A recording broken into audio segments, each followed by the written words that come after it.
We're thrilled to welcome Taoiseach Martin, the leader of Ireland, and of course his lovely wife, and thank you both for being here.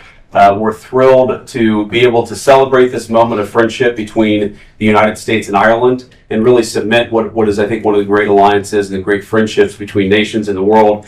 As I was telling the Taoiseach back in the library earlier, Usha and I actually took a trip to Ireland in October of 2023, a bit on a lark, actually. If Susan Collins, my dear friend from Maine, from the United States Senate, may remember that we were supposed to have a government shutdown. We didn't have a government shutdown, and so Usha and I actually had a week where we could go anywhere, and we decided to go to Ireland.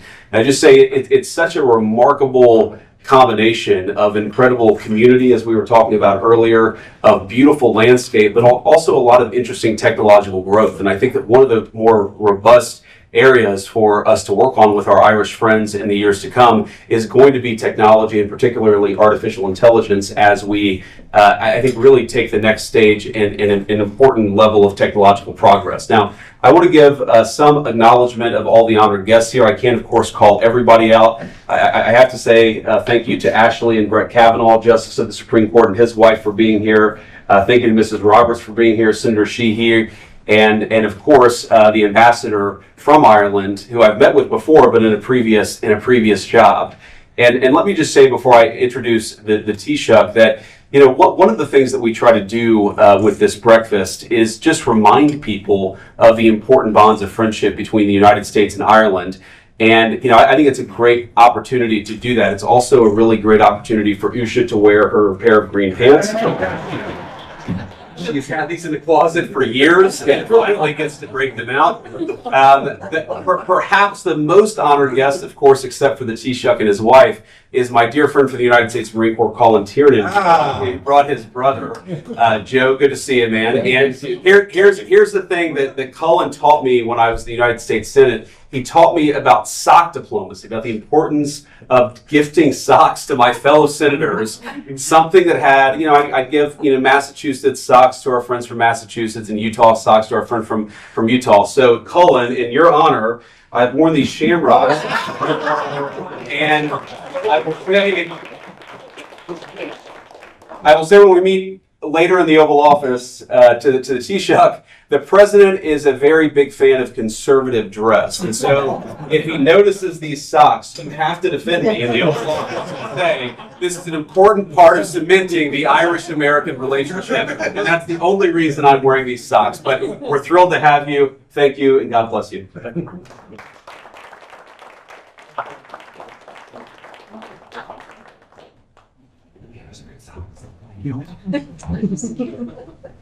Mr. Vice President, Second Lady, honoured guests, let me again begin by expressing my sincere thanks to President Trump and to you, Mr. Vice President, for continuing the time-honoured tradition of celebrating St. Patrick's Day in Washington and DC. And thank you, Madam Second Lady, and thank you, Usha, for hosting this St. Patrick's Day breakfast in your residence. Mary and I greatly appreciate your warm welcome and hospitality, and I've learned something new this morning: the use of socks. And I have to adjust fairly rapidly. Given my conservative kind of dress sense, my wife Mary can testify too.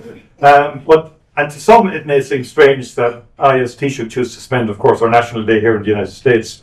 But as you may know, Mr. Vice President, St. Patrick's Day, as it is celebrated today with great fanfare and flourish, began here in the United States. In times long past, Irish emigrants far from hearth and home marked a day in memory of the families that they had left behind. And over time, the celebrations grew in strength and number. And today, we are deeply proud that March 17th is a day to showcase our rich culture and great friendship from across the world. The United States has been a steadfast friend of Ireland's for centuries. Indeed, the United States was the first country to recognise our long-sought independence. Last year, we marked 100 years of Irish-US diplomatic relations. And together, we have built deep and enduring political, cultural and economic bonds, greatly enriching our two nations in the process. First and foremost, our kinship was built upon the ties between our people, especially the generations of Irish who made their homes here. Scots-Irish immigrants, among them your forebears, Mr. Vice President, played a key role in shaping this great country, and Appalachia in particular. Many helped to build the railroads and contributed greatly to America's prosperity. Others brought the fiddle to meet the African banjo, blending the traditions of the immigrant communities who lived there to create something new, fresh, and exciting. I was fascinated to learn that in recent years, geologists discovered that the Appalachian Trail does not begin and end in North America. Part of it is in Ireland and Britain, split millions of years ago by the movement of tectonic plates. It is not so surprising then that Irish and Scottish immigrants, upon arrival in the United States, chose a familiar landscape on which to found their new lives. Irish Americans continue to make their mark on America, from politics to the arts to business, and they have helped to sustain our people-to-people ties and make a crucial contribution to our economic relationship. Ireland is now in the top 10 as a source of foreign direct investment into the United States, supporting many, many jobs across the country.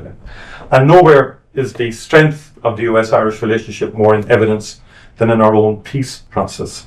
And 44 years ago, President Reagan called for a just and peaceful solution to the conflict that has for so long devastated lives on our island. Politicians from both sides of the aisle rose to the occasion. And the lasting peace we enjoy today on our island is a signature achievement of US foreign policy. And this story of peace is one that we both wrote together. And we know that building peace is a difficult and painstaking task. And we are ready to play our part in supporting work to end conflict and to secure peace in the Ukraine or in the Middle East or wherever.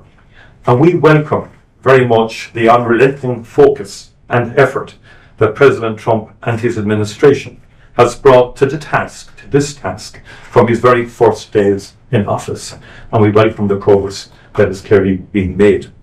And as it has always been, the United States remains an indispensable partner and global actor. Mr. Vice President, I know that we care deeply about the world our children and our children's children inherit. And I know that the US and Ireland will continue to stand together, working tirelessly to secure a future that offers the promise of peace and prosperity. Mr. Vice President, as I wrap up, allow me to thank you and Usha once again for opening your home to us and through us to the people of Ireland. You have made us feel right at home in this splendid house on our first St. Patrick's Day together. And I hope that you will allow us to return the honour. And I've been told that our small island holds a special place in your shared memories, as you said to me earlier, that you enjoyed a road trip to Ireland. Now, the Vice President did say the road trip could be somewhat difficult next time round. I think the number of vehicles are going to have to be attached. And you visited the Ring of Kerry, Skibbereen, home of our Olympic champions, as I explained to the Vice President, Cashel and Dublin, and you tasted the delights, I believe, of the English market in its heart as well, and I'd love to bring you back there in particular. We would be honoured and delighted to welcome you both back to our shores before too long. And Mr. Vice President, I know you're partial to a game of golf. We have some exceptional courses in Ireland, one of which, in a remote and beautiful part of Ireland called Doonbeg, President Trump will tell you a thing or two. So, Mr. Vice President, Madam Second Lady, Mary and I thank you once again for your warm hospitality, and we thank you for your friendship. As we say in Gaelic, Gurv Mila Mila Mahagwif Galev. Thank you.